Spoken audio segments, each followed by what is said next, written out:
Martha is the quintessential maker. She's always been about making things. She's been really interested in how things are made and where things come from, the history of all of that. You know, she always sees the potential of how it can change our design process, but also what it could make for her or for everyone out there.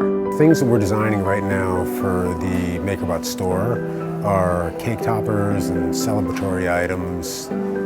Things that we can take from 2D to 3D to make the party more fun. I'm printing the handle of a wooden tool so that we can get a better understanding of the three-dimensional feel for it. Now we basically can print out a prototype of something within 2 hours. We have an idea, we draw it up, we print it out, and we can hold it in our hands and show it to everybody. It might not be the actual material, but if it's 3D printed on a MakerBot, it gives you the more of just the shape of what it's going to be, and so I like the ergonomics of how it's going to feel.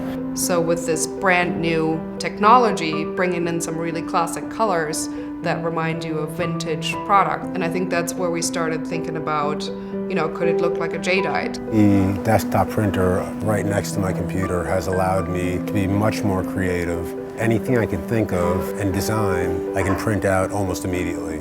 Instant gratification.